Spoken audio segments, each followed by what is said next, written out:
Yes, dear students. Today we will discuss about control of environment degradation. In this we'll study control of water pollution, air pollution, noise pollution. First is control of water pollution. Water can be recycled and reused so that to minimize wastage. Then rainwater harvesting can be done. You all know what is rainwater harvesting. That is done to save water. Then we read that if we release hot water in the streams, lakes, rivers, that also cause pollution. So if the factories, industries do not release hot water instead and cool the water, then it can be beneficial for the aquatic life. Then there are three stages of treating waste: primary, secondary, tertiary. In primary treatment, screening is done. Heavier objects are screened. Sometimes if required, grinding is done. They are reduced to smaller particles so that they can be removed. Then in flocculation, very small fine particles are gathered and then removed.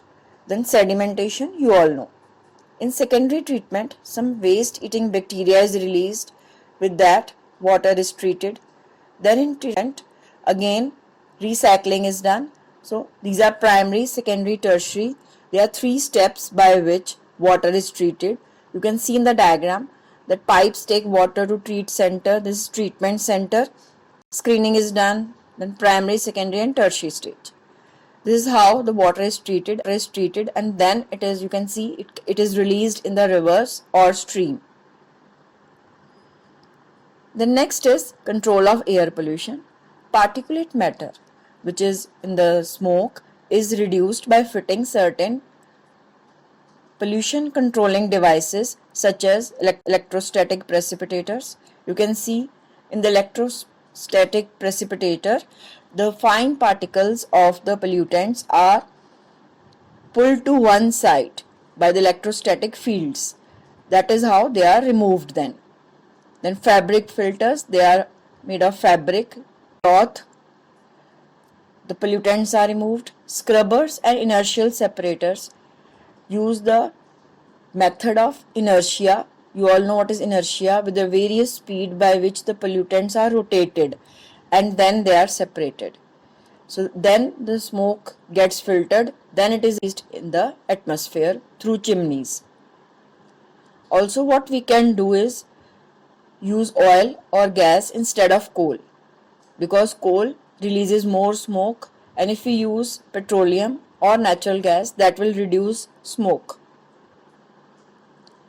Then next is control of noise pollution. Noise pollution can be controlled by fitting certain equipments like silencers can be fitted to the machinery. Then we can redesign the machinery if the machinery is new or of latest technology, that will create less noise.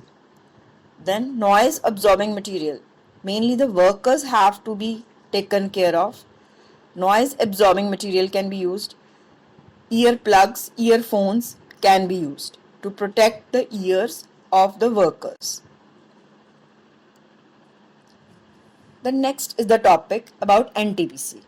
NTPC is National Thermal Power Corporation Limited.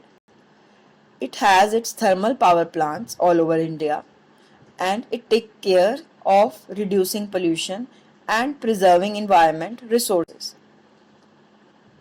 NTPC uses latest techniques and uses upgraded equipment, because we just saw that upgraded equipment create less pollution. It takes care to minimize waste. Green belts are grown, means trees are grown around the power plant. This helps in reducing pollution. Then it monitors the permissible limits of the pollution in that area and takes efforts in reducing pollution. This is a job of NTPC to take care that the thermal power plants do not produce pollution, so that the area remains sustainable because of thermal power plant. You have to learn a short note on NTPC. Okay students, that's